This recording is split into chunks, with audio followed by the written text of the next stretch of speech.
In this video, I'm going to explain to you how to play the Jade Switftshots perfectly. So to start with, we've got 4 rules that you need to follow, and if you follow these 4 rules, your game will always be perfect, I promise you. Rule number 1 is you have to get the correct items onto Ezreal. So firstly, we put a jeweled gauntlet on him, and this makes his ability crit, right? Then we put an infinity edge on him, because this makes his ability crit more often, as well as with more damage.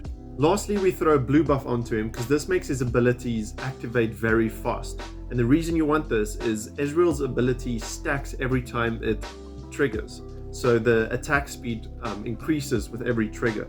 And that's why we want the blue buff, because we want him to get stacked 5 times as quickly as possible. Some replacements for the blue buff could be a static shiv or a Sojourn blade. I don't really recommend these. I still recommend the blue buff, but if you do not find 2 tiers, you could go for one of these. The static shiv gives great magic resist reduction, as well as just being a great item, especially early game.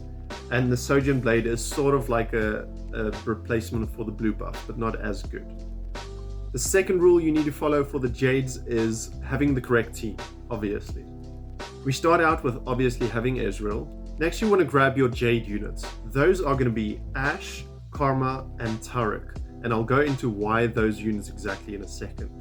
Next, whenever you do get him, add Lee Sin into your comp, and the reason we put in Lee Sin is for the Dragonmancer trait. You will be throwing the Dragonmancer bonus onto Lee Sin, as well as the fact that Lee Sin and Ezreal together activate the Tempest bonus. Lastly, to sort of finish the comp, you need to put in a Guardian unit, right? You would usually grab Leona if you can. But that said, there's one catch to putting in Leona. She is quite a weak unit if you do not 3-star her. So a very important rule is if you do not 3-star Leona, you have to throughout your game replace her with a 2-star Thresh or a 2-star Braum. If you can 3-star one of those units, by all means replace them with Leona as well. Point is, she's only adding the Guardian trait, so if you can replace her with something better, go for it. Most of the time you can keep her and 3-star her and she'll be just perfect. So all in all, you're mostly looking for this comp. When you get to this comp, you know you sort of got it right, and now the hard game begins. If at some point you do hit level 7, you could go for this comp. So what you do is you throw in Thresh, and the reason is, at level 8, you replace Thresh with Idas, and then at level 9, you put them both back again, and this gives you 2 more Guardians in your comp. 4 Guardians are going to be more than enough to keep your team alive while Ezreal, Ashe, and Lee Sin destroys everyone. That said, in most of your games, you will not get level 9 because this is a reroll comp. So to be honest, you can just put any level 7 or 8 or 9 units in if you want. 3-star any 4 or 5 cost units. Go for whatever you want. To be honest, you never really hit level 9, so I wouldn't focus on those 2 things. Then rule number 3 in our guide is that you have to reroll at the right level. And I see a lot of people do this wrong, and then you sort of end up having a very weak comp even though it was built correctly. So what do I actually mean when I say that, right? This comp has 4 1-cost units.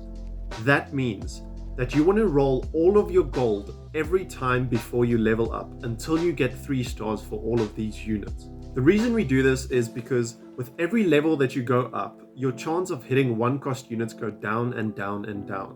And if you do not 3-star these 4 units, then this comp completely breaks apart because it's just too weak if these are only 2-starred units.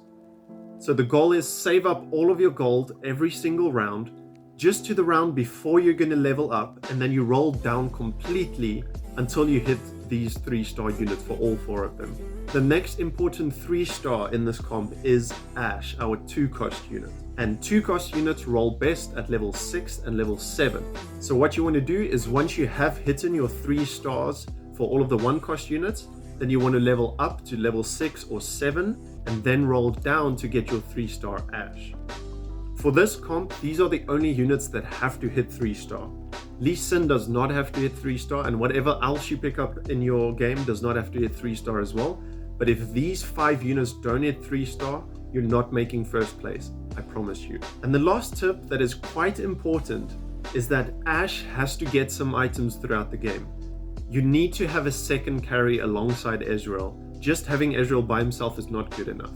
What items exactly do you put onto Ashe?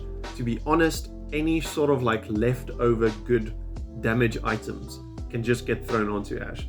These are a few examples, but you don't have to follow these. You can use whatever you want.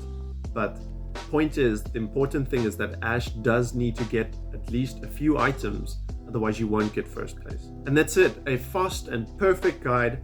I've gotten first place with this many times, I promise you. Comment down below if this guide helped you at all, and also let me know what you throw into that level 7 spot, as I'm always quite unsure what unit to throw in there. Anyways, have a good day, bye.